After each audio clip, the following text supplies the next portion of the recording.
troisième preview de cette saison WNBA 2024 qui approche à grands pas. La hype est de retour du côté de l'Indiana Fever, qui est une équipe, là aussi, je dis ça à chaque fois depuis le début des previews, mais c'est aussi une équipe un peu historique de la ligue, pour laquelle on a beaucoup d'affection et qu'on attend de voir revenir au plus haut niveau depuis la retraite de Tamika Catchings. C'est peut-être sur la bonne voie cette saison, ça va commencer doucement peut-être à remonter dans les hauteurs du classement. Euh, Avant de débuter l'analyse de l'équipe actuelle, on va reparler de la saison dernière, qui, de mon point de vue, était quand même assez intéressante. Il y a eu de la progression. Comme on dit souvent, il y a le bon et le mauvais tanking, comme il y a le bon et le mauvais chasseur. Pour le Fever, c'était plutôt du bon tanking ou une saison de développement intéressante, en tout cas. Il y a eu 13 victoires et 27 pour 27 défaites.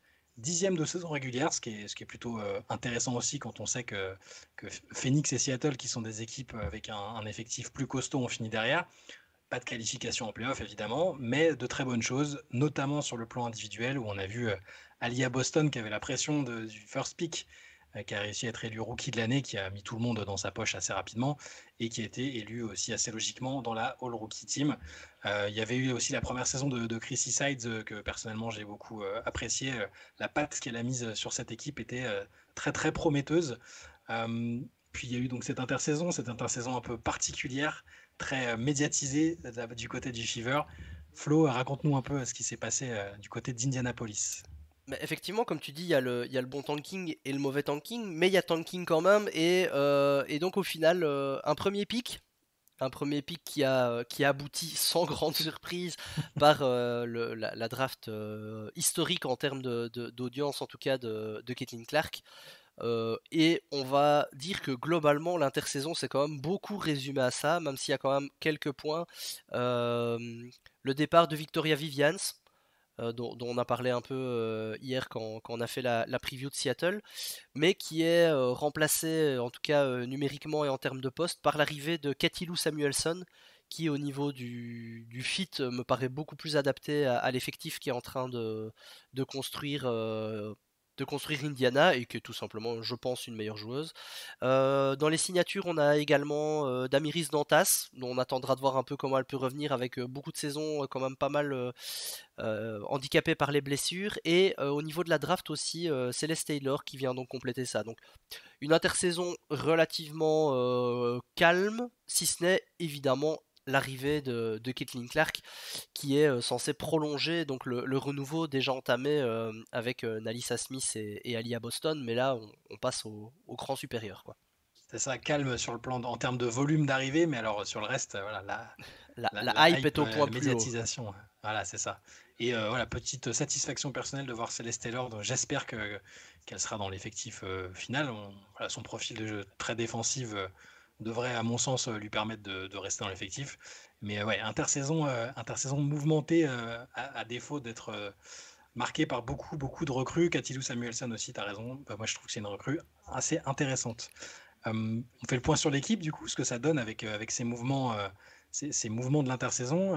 Gis, est-ce que tu as une idée de ce à quoi ressemblera ce Fever qui a acquis quelques petites certitudes l'année dernière sur son avenir, mais qui va devoir incorporer une joueuse pas du tout Oui, banale? non, ça c'est clair. Alors, bon, on va faire d'abord pour les évidences. Bon, le secteur intérieur, je pense qu'il va être reconduit intégralement par rapport à ce qui s'est passé l'année dernière, à savoir Nalissa Smith au poste 4 et Aliyah Boston au poste 5, hein. Donc, les deux hauts pics de draft, les deux derniers hauts pics de draft pris par le Fever, hein. On en a déjà parlé hein, plusieurs fois, c'est une paire qui est extrêmement complémentaire aussi, hein, une Nalissa qui peut s'écarter un peu plus. Elle a énormément encore progressé, hein. Je l'ai suivie encore en overseas cette année. Elle a fait des gros chantiers. Alors certes en Europe, hein, mais voilà, elle apprend, elle continue de se développer. Puis bon, elle y a Boston, on connaît voilà, la régularité, le fameux 15-10, 15 points dire bon à tous les matchs, quoi, avec des pourcentages très très bons. Sans doute encore un peu de développement en défense. On va voir comment elle va mettre tout ça en place. Mais bon, voilà, on a un secteur intérieur hein, pour l'avenir, en tout cas, qui est très très fort et je pense que ça sera les deux joueuses titulaires. Au poste 2, une autre maintenant qui commence à être vétéran de la ligne, hein, Kelsey Mitchell. pense qu'elle n'a pas trop de risques pour son poste, pour sa place, hein, pardon, dans le 5 majeur. C'est une joueuse expérimentée maintenant qui met des points, hein. C'est une joueuse qui est pas loin de mettre 20 points par match, hein. Alors des fois sur les choix, etc., on l'a un petit peu critiqué, mais l'année dernière, elle Mhm. a fait vraiment une belle saison. Elle n'a pas été Ouais. All-Star, hein, mais elle en était vraiment pas loin. Et elle aurait presque dû y être, hein, parce que franchement, plus ça va, plus elle devient de plus en plus propre dans ses choix. Et c'est vraiment une grosse scoreuse et ça peut faire du dégât. Et après, donc, sur les deux derniers postes, donc, nous, on est plutôt parti sur Caitlin Clark au poste 1, hein, donc la mettre à la main, hein, dans le mode un petit peu de ce qu'elle faisait à Iowa. Bon, on en reparlera un petit peu plus tout à l'heure. Et au poste 3, on envisageait Cathy Lou Samuelson, qu'on trouve personnellement, je pense tous les trois, être un fit parfait dans cette équipe, parce que c'est une joueuse qui n'a pas Mhm. besoin de la balle, qui va me rentrer ses 3 points. Et quand ça va venir doubler défensivement sur Caitlin, sur Kelsey Mitchell, ou même à l'intérieur, d'avoir une joueuse qui porte pas le ballon, mais qui est capable de mettre des 3 tout le temps, en plus amener de la taille, parce qu'elle est grande, donc sur du rebond, etc. Je pense que c'est le meilleur fit.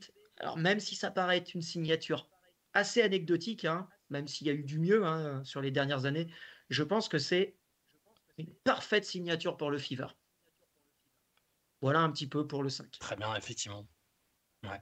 Non, t'as raison, l'équipe, il y a de la qualité qui a été ajoutée dans cette équipe. Si on peut essayer de sortir le point fort principal, moi j'ai l'impression que c'est quand même ce one-two punch qui pourrait se dessiner entre. Alors, on verra si Caitlin Clark jouera bien poste 1, c'est une question, une vraie interrogation. Mais le one-two punch entre Caitlin Clark et Alia Boston, c'est deux first pick, c'est deux joueuses dans leur registre qui ont un talent quand même assez énorme et qui sont amenées à faire partie des visages de la ligue à l'avenir. Donc cet axe entre les deux joueuses, euh, quand tu as deux talents aussi forts sur les postes 1, 2 ou 5, normalement tu peux voyager assez loin et construire autour, et ça je pense que c'est leur vraie force. Alia Boston, on a vu qu'elle était déjà prête à être performante. Tu l'as dit, il y a la journée au boulot, 15 points, 10 rebonds, ça, elle nous l'a montré immédiatement, avec une marge de progression, hein, ça, il n'y a pas de souci, mais en tout cas, elle a montré qu'elle était digne de sa réputation et des attentes autour d'elle. Et Caitlin Clark, voilà, même si on fait partie peut-être des gens qui sont les plus mesurés à son sujet, et on en reparlera après, ça reste un atout énorme offensivement à mettre d'entrée dans ton équipe. Surtout, voilà, ils ont fini 10e, tu rajoutes ce talent-là offensif, logiquement, tu dois aspirer encore à mieux après. Donc pour moi, c'est ce point fort-là. Flo, est-ce que tu as identifié peut-être un point faible ou un petit questionnement peut-être Ouais. qui fait qu'on pourrait être sceptique, un peu plus sceptique sur le Fever? Bah, juste avant, j'allais rajouter un tout petit truc sur ton point Ouais, fort, c'est que on connaît le shooting de Caitlin Clark, mais elle a aussi une très belle vision du jeu. Et quand on voit oui, comment elle était capable de faire rayonner à Iowa des intérieurs qui, franchement, étaient quand même pas des foot de Non, guerre, c'est clair. enfin, à titre individuel, on se dit qu'avec une joueuse quand même comme Alia Boston, qui elle pour le coup est une très bonne intérieure, je pense qu'il y a moyen il y a moyen d'avoir Alia Boston, elle peut se gaver Et dans c'est il y a clair. une petite dans cette équipe. complémentarité aussi. Elles ont joué ensemble à Team USA, hein, chez les jeunes, hein. Donc elles se Ouais, connaissent, elles Mm. sont de la même Ouais, génération. ouais, elles se Ça connaissent. peut jouer aussi, hein. Déjà dans la personnalité aussi. Tout à fait, tout à fait. clairement. Sinon, en termes de points faibles, il y en a un premier, mais qui est un faux point faible, mais c'est quand même globalement la défense, hein, parce que on a parlé, bon, c'est une très belle raquette, c'est pas la raquette la plus défensive non plus. Cathy Lou Samuelson, on sait bien que c'est pas le côté du terrain qui l'intéresse. Kelsey Mitchell non plus. Caitlin Clark, on va voir si elle va se mettre à défendre, mais on lui demandait pas à Iowa pendant 4 ans, elle l'a pas fait, elle a pas les réflexes, elle a pas. Donc voilà, maintenant je pense que c'est une équipe qui est clairement partie pour essayer d'outscorer ses adversaires. Mais un autre point faible qu'on peut peut-être identifier, c'est quand même une certaine question sur la complémentarité du backcourt parce on a deux joueuses, Caitlin Clark et Kelsey Mitchell, qui sont deux joueuses qui ont quand même pas mal besoin du ballon, la balle en main. Kelsey Mitchell, elle a été un peu la patronne de cet effectif depuis déjà 4-5 ans maintenant. Là, je pense qu'il fait pas de doute que Caitlin Clark, vu le battage avec lequel elle arrive dans la ligue, ça va poser des questions. En tout cas, je dis pas en termes de relations humaines, parce que je pense qu'elles peuvent s'entendre, mais en tout cas sportivement, ça peut poser des questions. Il y a Erika Wheeler dans l'histoire, comment ça va tourner, surtout que tant Erika Wheeler que Kelsey Mitchell sont des joueuses qui ont un gros contrat, donc un gros statut aussi dans l'équipe. On a vu des premières images de training camp qui ont l'air de faire penser que On a vu des séquences où c'était plutôt Erika Wheeler qui montait la balle, Caitlin Clark qui jouait 2. Donc est-ce que le 5 majeur qu'on a identifié tout à l'heure est vraiment celui qui va être mis sur le terrain? Ou est-ce que ça va jouer avec une triplette Erika Wheeler, Caitlin Clark, Kelsey Mitchell avec Cathy Lou qui sort du banc? Ça fait beaucoup de questions un peu sur ce secteur extérieur. On a une raquette qui est clairement identifiée, qui fonctionnait très bien l'année passée. Sur l'extérieur, ben voilà, c'est pas anodin de rajouter une joueuse comme Caitlin Clark et il va falloir voir comment elle va être utilisée et à quel poste, et ça va être très intéressant à suivre. C'est l'avantage d'être sur un projet un peu de développement et où logiquement les gens n'attendront pas, même si les fans qui viennent d'arriver via Caitlin Clark vont peut-être demander beaucoup immédiatement, mais en théorie, ils sont encore sur un projet de développement et de progression petit à petit. Et j'ajouterais aussi que c'est vrai que le profil des joueuses en place n'est pas forcément très défensif. Par contre, Chrissy Side, c'est une très bonne coach défensive. À Northwestern, elle avait une identité de jeu très défensive.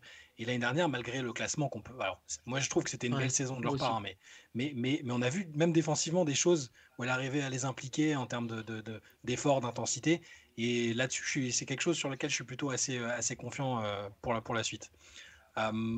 On va passer à l'éléphant dans la pièce qu'on a déjà évoqué rapidement, mais la joueuse à suivre ne fait a priori aucun doute. Le monde entier va être rivé sur les matchs de l'Indiana Fever. Gis, qu'est-ce que tu vois sur cette première saison de Caitlin Clark? On le répète, on est des fans de Caitlin Clark de la première heure. On demandait juste un peu de mesure parce que vous nous avez peut-être lu ou entendu ici et là en réclamant de la patience. À son sujet. Gis, qu'est-ce qu'on peut attendre et qu'est-ce qu'on doit attendre de Caitlin Clark pour cette première saison en WNBA? Je pense que tu as dit le bon mot, c'est la patience. C'est la patience, le travail, le développement. Encore une fois, Indiana n'a pas besoin de gagner immédiatement. Alors même si il y aura une pression énorme sur elle, hein, ça c'est sûr, une pression médiatique, tout le moindre mauvais match va sans doute être débriefé, etc. dans toutes les langues, et ce qui est assez malheureux parce que entre guillemets, elle a pas, voilà, elle a le temps. Donc, on va voir tout ça, comment elle va prendre aussi le jeu professionnel, qui n'est pas du tout le même jeu qu'en université, comment les questions défensives. Hein. Je suis d'accord avec toi, hein, Christy Sides, effectivement, c'est une bonne coach défensive. Après, Caitlin, aujourd'hui, elle n'a pas de skill défensif. Est-ce qu'elle va essayer de la cacher au maximum? Moi, j'aimerais bien, honnêtement, la voir progresser en défense cette année, la voir travailler, en tout cas, la voir faire des efforts. Offensivement, ça va être une usine à basket. Elle va mettre des points, elle va mettre des gros tirs, elle va faire des passes spectaculaires, c'est sûr. Il y a pas de doute. Moi, je ne serais pas étonné de la voir à 18 points de moyenne par match hein, dès sa saison rookie. Hein. Franchement, alors après, on verra les pourcentages, on verra ses choix. La grande question, c'est un petit peu ce que tu as évoqué, Flo, aussi, c'est de savoir où elle va jouer, quel poste de jeu. Moi, vous le savez, hein, j'en parle depuis des années, je préfère la voir au poste 2. Je trouve qu'elle est beaucoup plus forte nettement mieux quand elle a juste le scoring et le playmaking, en fait, mais sur du jeu placé. Quand elle commence à vouloir monter la balle et à jouer un petit peu du hero ball, etc., souvent elle fait des très mauvais choix.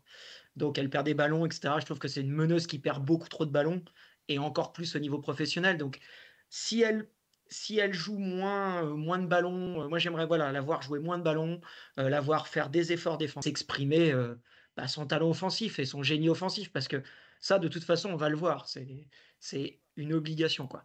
Et puis j'aimerais aussi que tous les médias autour, tous les gens qui commandent, lui mettent pas la tonne de pression qu'elle prend sur les épaules depuis maintenant presque 6 mois, où franchement j'espère qu'elle est costaude parce que c'est pas simple. Voilà. Et puis elle aura une cible dans le dos aussi Ouais. vis-à-vis des autres joueuses qui. Moi, je pense que ça va être une réalité. Par contre, je pense aussi qu'elle est armée psychologiquement pour y arriver. Mais le côté, voilà, elle arrive, elle a plus d'attention que personne avant elle.